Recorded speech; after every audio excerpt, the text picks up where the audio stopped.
नमस्कार दोस्तों, हमारे चैनल पर आपका स्वागत है। तो आज हम सेक्शन 4 देखने वाले हैं एनआई का नेगोशिएबल इंस्ट्रूमेंट में। तो आइए देखते हैं ये क्या बात करता है। इसमें बताया गया है कि वचन पत्र को परिभाषित किया गया है कि वचन पत्र क्या होगा।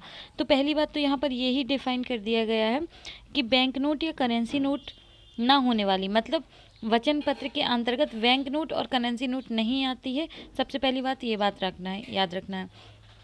इसको एक एग्जाम्पल से देखते हैं कि ए कोई व्यक्ति है, उसको पैसे की ज़रूरत है, तो वो बी से कहता है कि मुझे पैसे दे दीजिए। ठीक है, बी कहता है कि मैं तुम्हें पैसे तो दे दूंगा, पर इसकी क्या गारंटी है कि तुम मुझे वापस कर दोगे।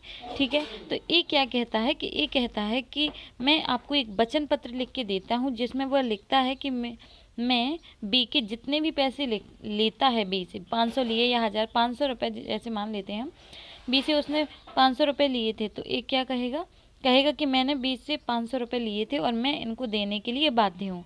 तो मतलब ये लिखित होता है, ये एक तरीके का वचन पत्र हो जाता है यदि पैसे लिए जाते हैं किसी व्यक्ति से।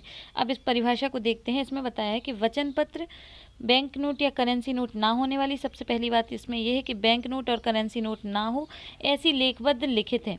जो वचन पत्र है वो कैसा होना चाहिए कि मैं आपके पैसा देने के लिए बाध्य हूँ, वो कैसा होना चाहिए। तो पहला इसेंशियल है यहाँ पर लेखबद्ध लिखित होनी चाहिए जिसमें एक निश्चित व्यक्ति को, इसमें दूसरा इसेंशियल क्या है कि एक निश्चित व्यक्ति को बताया जाए कि बी नामक व्यक्ति या सी नामक व्यक्ति या कौन सा ऐसा व्यक्ति है जिसे वह पैसा देने की बात की जा रही है। ठीक है, और यहाँ पर तीसरा इसेंशियल है कि धन की एक निश्चित राशि। तीसरी बात यहाँ पर यह भी ध्यान रखना है कि यहाँ पर धन की ही बात होती है और किसी चीज़ की बात नहीं होती कि आप सामान देते कि आप मेरा सामान ले रहे हैं ना, आप मुझे पैसे दे रहे हो तो मेरा सामान ले रहे हैं, नहीं।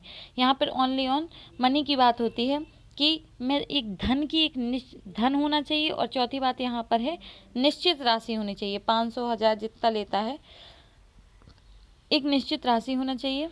संदत्त करने का कि मैं आपको दे दूंगा, संदत्त का मतलब होता है कि मैं आपको चुका दूंगा।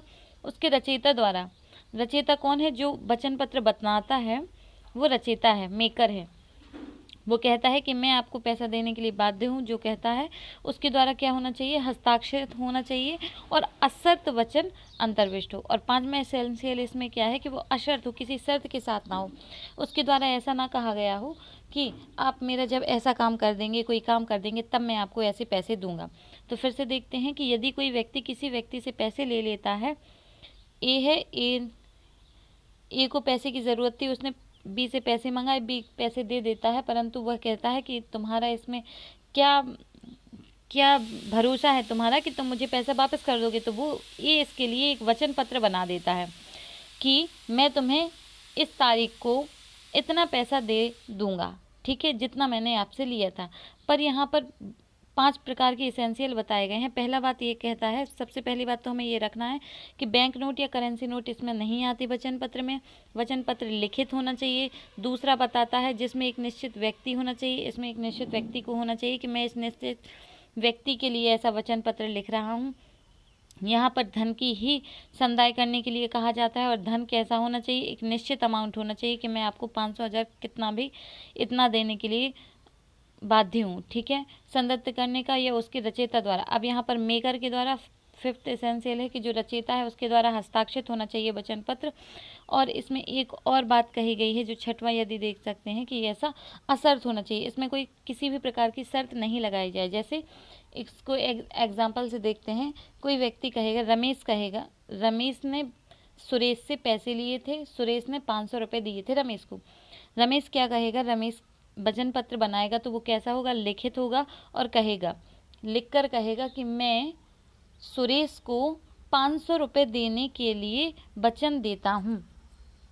ठीक है, तो यहाँ पर ना ही उसने कोई कंडीशन लगाई कि ऐसा कार्य हो जाएगा तो मैं देता हूँ।